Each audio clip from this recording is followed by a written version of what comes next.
Assalamu alaikum students, welcome to Funds Online Academy.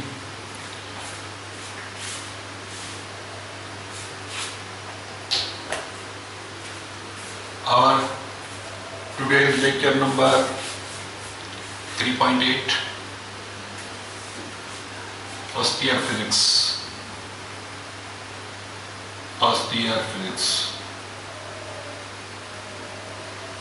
और chapter number 3 आहे motion topic है Newton's laws of motion.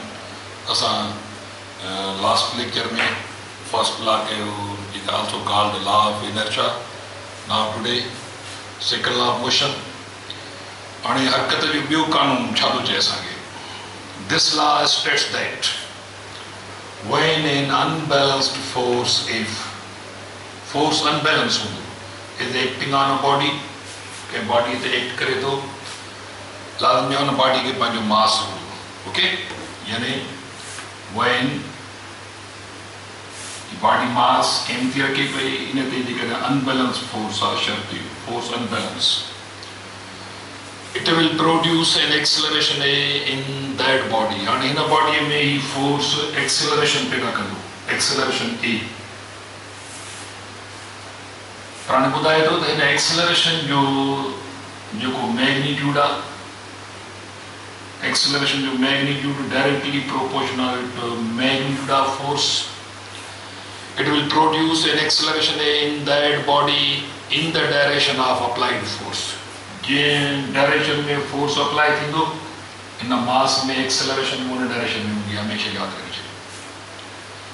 The magnitude of acceleration, acceleration जो मिक़दार सिधी निस्बत रखे थो directly proportional to the magnitude of applied force. Acceleration केतिरी पैदा थिए थी पई इन जो दारोमदार फोर्स ते आहे। जेतिरो फोर्स डबल कंदो त एक्सेलरेशन डबल, फोर्स ट्रिपल त एक्सेलरेशन ट्रिपल, साॻी मास ते। The magnitude of acceleration is directly proportional to magnitude of applied force and inversely proportional to the mass of the body। हाणे जेकॾहिं फर्ज़ कयो ज़ाहिर आहे कानून में छा थींदो आहे, जेकॾहिं फोर्स ऐं एक्सेलरेशन जी प्रोपोर्शनलिटी था चेक कयूं त मास कांस्टेंट रखिबो, पर जेकॾहिं मास ऐं एक्सेलरेशन जी प्रोपोर्शनलिटी आहे त पोइ फोर्स कांस्टेंट। हाणे जेकॾहिं फोर्स कांस्टेंट आहे, मास वधाईंदा हलंदासीं त पोइ एक्सेलरेशन वरी घटि थींदी रहंदी। मास सां inverse proportionality to the mass of the body, acceleration directly proportional magnitude of force, acceleration inversely proportional mass of the body।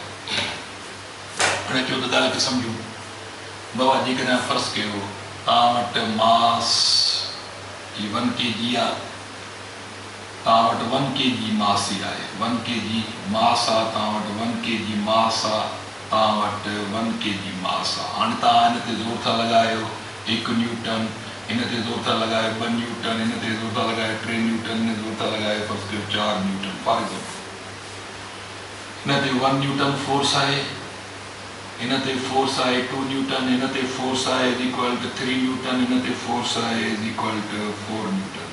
हाणे अंडरस्टूड ॻाल्हि आहे, मास साॻियो आहे त इहा जंहिं ते फोर्स घणो आहे बॉडी फर्स्ट, यानी हीअ मूव थींदी, हिनखे एक्सेलरेशन पैदा थींदी, पर हिन में वधीक पैदा थींदी, हिन में अञा वधीक पैदा थींदी, हिन में अञा वधीक। इहा सिंपल ॻाल्हि आहे, इहो तव्हांजी डेली ऑब्जर्वेशन आहे। त फर्ज़ कयो का शइ तव्हां जंहिंखे मूव कराए सघो हुनखे धिकियो था, जेकॾहिं जेतिरो ज़ोर वधाईंदा वेंदो त लाज़मी उहा सी फास्ट थींदी वेंदी, ऐं कहिड़े डायरेक्शन में जी फास्ट आहे, जंहिं डायरेक्शन में फोर्स आहे। इहा सिंपल हिकिड़ी अरेंजमेंट आहे जेका असांखे सर आइज़ैक न्यूटन ॿुधाई त बाबा कंहिं बि बॉडीअ ते जेतिरो ज़ोर घणो लॻंदो ओतिरो उहा शइ फास्ट थींदी, यानी एक्सेलरेट थींदी। ऐं वरी ॿिए पासे जेकॾहिं फर्ज़ कयो तव्हां वटि हिकिड़ो मास आहे, हीउ मास ॿियो आहे, हीउ मास टियों फर्ज़ कयो, हीउ फॉर एग्जाम्पल 2 किलोग्राम मास आहे, हीउ 4 किलोग्राम मास आहे, हीउ 8 किलोग्राम मास आहे। सिंपल ॻाल्हि आहे, जेकॾहिं तव्हां हिन ते ज़ोर हिन ते बि साॻियो लॻायो, हिन ते बि साॻियो लॻायो, ऐं हिन ते बि ज़ोर फर्ज़ कयो साॻियो था लॻायूं, माना 2 न्यूटन हिन ते लॻायो, 2 न्यूटन हिन ते लॻायो, 2 न्यूटन हिन ते लॻायो, माना फोर्स कांस्टेंट आहे।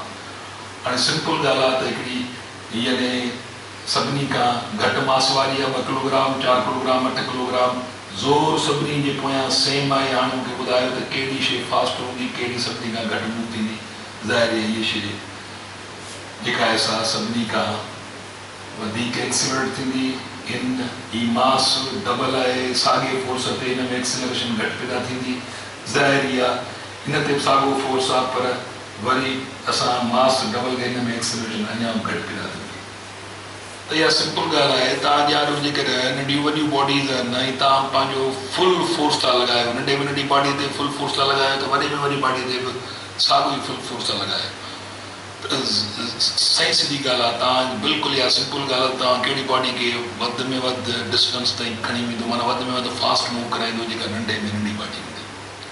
त मास वधंदो त एक्सीलरेशन घटि थींदी, पर मास घटिबो त वरी एक्सीलरेशन वधंदी आहे उन साॻे फोर्स में। तो इहो सिंपल अरेंजमेंट आहे। त acceleration directly proportional to applied force, acceleration inversely proportional mass of the body. त पोइ असां छा कंदा आहियूं, असां यानी ॿई अरेंजमेंट्स तव्हां मिलायो। F is equal to A is equal to F upon M, त एफ इज़ इक्वल टू या एम ए थी। तव्हांजो न्यूटन जो सेकंड लॉ जो मैथमेटिकल फॉर्म आहे। त हाणे जेकॾहिं हिननि जो पाण में तालुक आहे एक्सीलरेशन ताईं मास कांस्टेंट, पर जेकॾहिं फोर्स कांस्टेंट रखंदो त पोइ लाज़मी आहे इहो मास आॻो अची वेंदो इज़ इक्वल टू ए। माना एक्सीलरेशन जो तालुक फोर्स सां डायरेक्ट आहे, मास सां इनवर्स आहे। जेकॾहिं हीउ तालुक तव्हां चेक कयो त मास कांस्टेंट रखो, जेकॾहिं हिननि जो तालुक तव्हां कांस्टेंट रखो त पोइ फोर्स कांस्टेंट। त इहो ज़हन में रखी छॾियो। ओके, त इहो तव्हांजो न्यूटन जो सेकंड लॉ आहे। ऐं हिकिड़ी ॻाल्हि यादि रखी छॾियो त जेकॾहिं बॉडी स्लो मां फास्ट थी थिए त अनबैलेंस फोर्स आहे पोयां, ऐं जेकॾहिं बॉडी फास्ट मां स्लो थी थिए तॾहिं बि हुनजे अपोज़िट अनबैलेंस फोर्स आहे। बॉडी जेकॾहिं मोशन मां रेस्ट में थी अचे त पोयां काज़ अनबैलेंस फोर्स आहे। बॉडी जेकॾहिं टर्न थी थिए, डायरेक्शन थी चेंज करे तॾहिं बि काज़ अनबैलेंस फोर्स आहे। माना इहा बॉडी फास्ट थी थिए त अनबैलेंस थी रही आहे, स्लो थी थिए तॾहिं अनबैलेंस आहे, डायरेक्शन थी चेंज करे तॾहिं अनबैलेंस आहे। हिननि जे पोयां रीज़न अनबैलेंस फोर्स ई हूंदो आहे। पर जेकॾहिं बॉडी कांस्टेंट मोशन सां स्लो फास्ट कान थी थिए, डायरेक्शन चेंज कान थी करे त पोइ हुनजे पोयां फोर्स कांस्टेंट ई हूंदो, अनबैलेंस फोर्स न हूंदो। ओके, हिन खां पोइ Newton's third law of motion.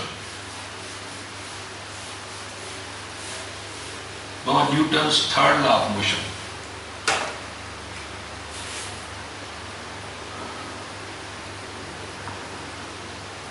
असांजो न्यूटन जो third law of motion, Newton जा लॉ हलनि था पिया। थर्ड लॉ ऑफ मोशन यानी Newton's third law of motion. Okay, to every action, this law states that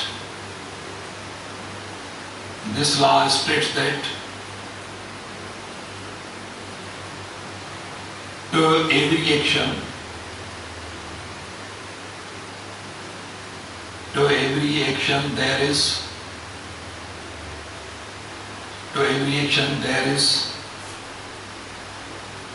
there is equal and opposite reaction. Equal and opposite reaction. To every action there is equal and opposite reaction. हिकिड़ी ॻाल्हि ज़हन में रखो त असां वटि किथे बि सिंगल फोर्स अप्लाई न थींदो आहे। Forces are always in pair, हमेशह फोर्सिस पेयर में हूंदा आहिनि, ज़हन में रखो। हाणे जेकॾहिं फर्स्ट कयो तव्हां वटि हीअ हिकु बॉडी आहे,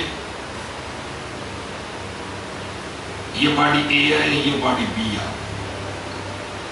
जेकॾहिं ए बॉडी हिन ते वञी थी ज़ोर लॻाए, फर्स्ट कयो ए बॉडी आहे हिन ते ज़ोर थी लॻाए बॉडी बी ते, त रेस्पॉन्स में जवाब में छा थींदो, बॉडी बी बि हिन ते अपोज़िट ज़ोर लॻाईंदी। हाणे ही थियो वञी एक्शन ऐं हिन बॉडी बी जो ही थियो वञी रिएक्शन। हाणे फर्स्ट कयो ए बॉडी जो ज़ोर आहे बी ते त एतिरो ई मिक़दार वारो बराबर फोर्स हूंदो बी जो ए ते ज़ोर आहे नेगेटिव साइन माना ये बॉडी हेॾे थी ज़ोर लॻाए त हिन बॉडी पोइ ते ज़ोर लॻाए ॿिन्ही जो हिक ॿिए ते ज़ोर हिक जेतिरो ई हूंदो यादि रखिजो पोइ भली हिकिड़ी बॉडी वॾी आहे हिकिड़ी बॉडी नंढी आहे त ॿई हिक ॿिए ते साॻियो ज़ोर लॻाईंदियूं भली हिकिड़ी बॉडी नंढी आहे हिकिड़ी बॉडी वॾी आहे जेतिरो हीअ ज़ोर वञी हिन ते लॻाईंदी ओतिरो जवाब में हिन ते ज़ोर लॻंदो आहे हिकु हलंदड़ कार सां मख थी अची टकराइजे त जेतिरो कार मख ते ज़ोर लॻायो मख बि कार ते ओतिरो ई ज़ोर लॻायो इहो तव्हांजो प्रीलिमिनरी टेस्ट में हिकिड़ो कॉमन सेंस जो क्वेश्चन आहे साॻे नमूने सां फोर्स कॾहिं बाबा सिंगल न हूंदो आहे जेकॾहिं हिकिड़ी बॉडी मथां खां किरी रही आहे हेठि ज़मीन तरफ़ अची रही आहे त ज़मीन बि ज़ोर थी लॻाए पर हुन सां गॾु हीअ बॉडी बि ज़मीन खे मथे थी ज़ोर लॻाए इहो न आहे त ज़मीन जो हिन ते रुॻो सिंगल फोर्स न आहे हीअ पेन बि ज़मीन खे मथे छिकण जी कोशिशि थी करे पर इहा अलॻि शइ आहे त पेन जो मास एतिरो वॾो कोन्हे जो पेन ज़मीन खे मथे छिके पर हमेशह वॾी शइ नंढी शइ खे पाण न छिकींदी आहे हाणे मिसाल फ़र्ज़ु था कयूं हीअ हिकु वॾी शइ आहे ऐं हीअ हिकिड़ी नंढी शइ आहे जेकॾहिं ॿिन्ही जो ग्रेविटेशनल फोर्स था चेक कयूं त पोइ जेतिरो ज़ोर हीअ वॾी बॉडी नंढी ते लॻाए रही आहे नंढी बॉडी बि एतिरो ई ज़ोर हिन तरफ़ लॻाए रही आहे पर हाणे ज़ाहिर इहा हिन वॾी बॉडी जी इनर्शा वधीक आहे उहा वॾी बॉडी नंढी बॉडी ते कान ईंदी पर नंढी बॉडी मूव कंदी वॾी बॉडीअ ते त असां थोरो कंफ्यूज़ थींदा आहियूं त शायदि रुॻो वॾी बॉडी ते ज़ोर लॻाए पर न ज़ोर नंढी बॉडी जो वॾी बॉडी ओतिरो आहे इक्वल या अपोज़िट हूंदो आहे त फोर्स हमेशह पेयर में हूंदा आहिनि सिंगल फोर्स न आहे असां नथा चई सघूं त हीअ अकेली बॉडी मैसिव बॉडी थी नंढी बॉडी ज़ोर लॻाए पर नंढी बॉडी बि हिन बॉडी ते ज़ोर लॻाए रही आहे ईअं सिंपल आहे तव्हां वटि हिकिड़ो चकमक जो पीस आहे वॾो चकमक जो पीस आहे हिकिड़ो नंढो चकमक जो पीस आहे हाणे लाज़मी ते इनर्शा थींदो आहे हुते त हाणे हिन में असां चकमक जो मिसाल नथा वठूं असां ग्रेविटेशनल फोर्स था वठूं पिया ॿी ताईं ॻाल्हि सम्झी सघूं हाणे ग्रेविटेशनल फोर्स हमेशह म्यूचुअल फोर्स हूंदो आहे एक्शन रिएक्शन हूंदो आहे ऐं हिकु जेतिरो हूंदो आहे के बि ॿ बॉडियूं नंढी या वॾी बॉडी हिकु जेतिरो ज़ोर लॻाए इन डस्टर ते जेतिरो ग्रेविटेशनल फोर्स ज़मीन जो आहे ओतिरो ई डस्टर ओतिरो ई ज़ोर थो लॻाए पर हाणे जीअं त डस्टर जो मास वेरी स्मॉल आहे एज़ कंपेयर टू अर्थ उन करे हिन वटि इनर्शा न हुअण जे बराबरि आहे ज़मीन जे मुक़ाबले में हिनखे लाज़मी आहे इहा ई बॉडी ज़मीन तरफ़ ईंदी पर ज़मीन मथे न ईंदी छाकाणि जो ज़मीन खे ह्यूज मास आहे ज़मीन जी इनर्शा वधीक आहे ओके हाणे चऊं था So a reaction there is equal and opposite reaction. तो बाबा ये मैथमेटिकली आसान है कि फर्स्ट की वजह करे ये सिंबलाइज कयूं ए बॉडी जो फोर्स बी ते आ तो बी बॉडी जो फोर्स ए जो फोर्स बी ते बी जो फोर्स ए ते ऐं ॿिन्ही जो मैग्नीट्यूड यादि रखिजो जेकर मां हीअं लिखां त ॿिन्ही जो मैग्नीट्यूड बाबा सेम थींदो ऐं नेगेटिव साइन शो थी करे त ॿई फोर्स हिक ॿिए जे अपोज़िट हूंदा साॻे मिक़दार वारा साॻे अपोज़िट जेकॾहिं मां हिते ज़ोर थो लॻायां हिन बोर्ड खे धक वणां त जेतिरो मूं धक आयो आहे ओतिरो मूंखे धक लॻंदो पेयर में फोर्स हमेशह ऐं जेकॾहिं फ़र्ज़ु कयो का शइ सस्पेंड लॻी पई आहे ॾिसो पेयर में फोर्स शुरू थी आहे हिन बॉडीअ ते हिकिड़ो ज़ोर हेठि आहे त हिन टेंशन डेवलप थी वियो मथे पेयर में फोर्स आहे जेकॾहिं तव्हां ज़मीन ते हलो था फर्स्ट कयो तव्हांजो आॾो पेर आहे यानी बूटा आॾो फॉर एग्ज़ाम्पल इहो तव्हांजो फॉर एग्ज़ाम्पल हिकिड़ो जेकॾहिं फॉर एग्ज़ाम्पल तव्हांजो यानी आॾो पेर आहे त हाणे ज़मीन ते तव्हां बीठा आहियो त तव्हांजे वज़न डाउनवर्ड आहे ज़मीन जो रिएक्शन तव्हांजे मथां इहो पेर में फोर्स हूंदो आहे हमेशह फोर्स पेर में हूंदो आहे जेकॾहिं फर्स्ट कयो तव्हां हिन रसे खे हीअ दीवार आहे हीअ रसो तव्हां पंहिंजे हथ सां रसे खे हेॾे छिकियो था हाणे तव्हां रसो हेॾे छिकींदो फोर्स लॻाईंदो त रसे में टेंशन डेवलप थींदो माना जेको हुनजे अपोज़िट हूंदो माना पेयर शुरू थी वेंदो साॻे नमूने सां जेकॾहिं तव्हां हिकु टेबल ते जेकॾहिं का बॉडी पई आहे त फोर्स हिन बॉडीअ ते पेयर में माना वेट वारो फोर्स डाउनवर्ड टेबल जे टॉप जो रिएक्शन अपवर्ड ये फोर्स पेयर में शुरू थी आहे जेकॾहिं मां हिते ईअं ज़ोर ॾेई बीह रहा त जेको ज़ोर मां थो ॾियां ओतिरो ज़ोर मूंखे बि आहे, यानी मुंहिंजे हथ ते ओतिरो ई ज़ोर थो लॻे पियो त forces are always in pair, forces हमेशह पेयर हूंदा आहिनि। त इहो न्यूटन जो थर्ड लॉ हो। हाणे अचो डेली लाइफ में इहो थर्ड लॉ किथे किथे अप्लाई थो थिए ऐं तव्हांखे कीअं थो मुंहुं ॾियणो पए।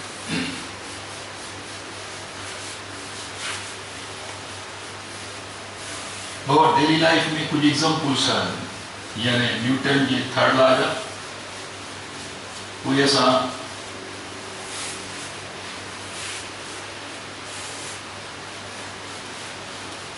हाणे फर्ज़ कयो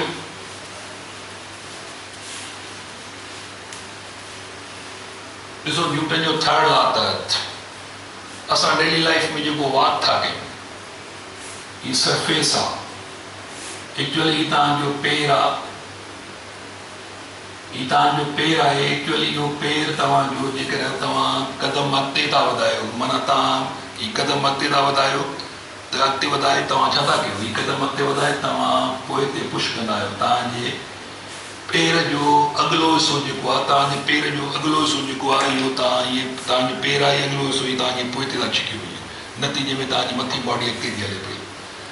हाणे तव्हां इहो एक्शन था लॻायो, हाणे एक्शन था लॻायो, तव्हांजी बॉडी मथे रिएक्शन में अॻिते थी वधे पई। मुसलसल ईअं थी रहियो आहे, असां गौर सां ॾिसंदासीं त तव्हांजा पेर अॻिते तव्हां स्टेप जीअं अॻिते खणो था, स्टेप अॻिते खणो था त तव्हांजी ज़मीन जो सरफेस आहे, तव्हां हिनखे पोइ ते ज़ोर था लॻायो, एक्शन थो ठहे त मथी बॉडी तव्हांजी रिएक्शन मथे थी हले पई।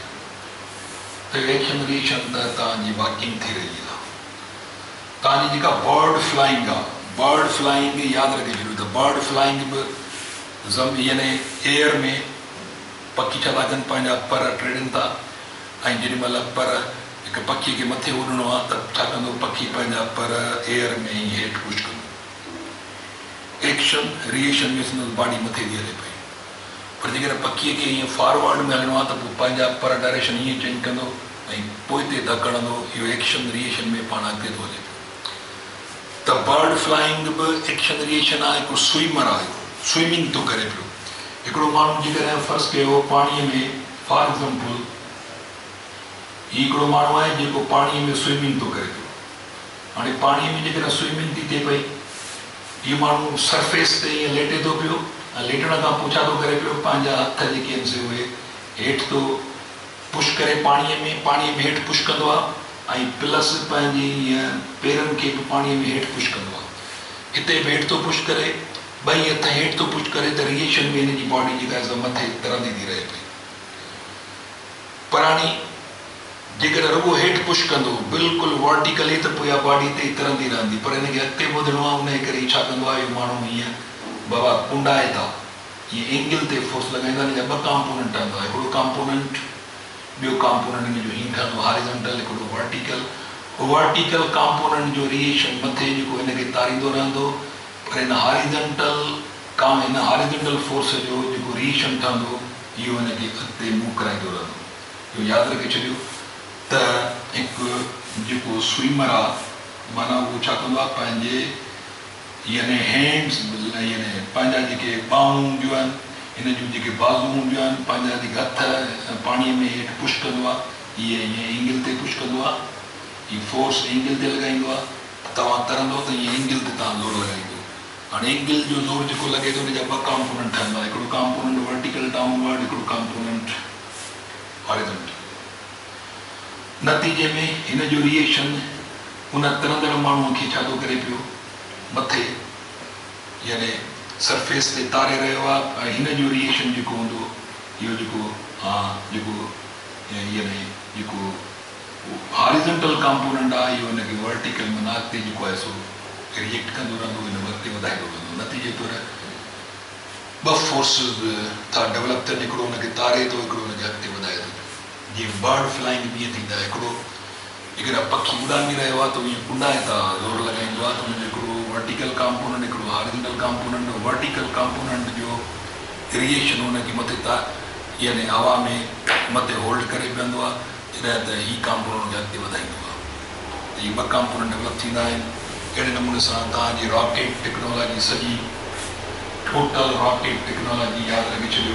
रॉकेट टेक्नोलॉजी ॾिसो, ही तमाम हाई प्रेशर से ये एग्जॉस्टिंग गैसेस में थर्स्ट बाहर निकलन जाए एक्शन यो एक्शन है रिएक्शन में ये को है सो ये रिएक्शन में ये बॉडी मथे वेंदी है ओके इन मुसा सिंपल गाल है ता घर में निकरा फर्स्ट के पूरा बलून में एयर विजो ता ये बलून है इन बलून में एयर विजी इन बलून के ता छड़े दियो माना पांजा हाथ में एयर विजी ने छड़े दियो तो यो बलून एयर पोइते कढंदो यो एयर रिएक्शन थी करे पई बलून फॉरवर्ड मोशन में वेंदो रिएक्शन रिएक्शन तवा बंदूक फायर कंदा आयो फर्स्ट के तवा एक बंदूक फायर था के फॉर एग्जांपल ये बंदूक है ता फायर था के तवा सो त बुलेट तरीके नहीं दिया आई फायर में ये सजी जिको बंदूक जो मास आ जो बंदूक की बॉडी आ या पोइते झटको दी आ जे रिकॉइल ऑफ गन चबो ही बुलेट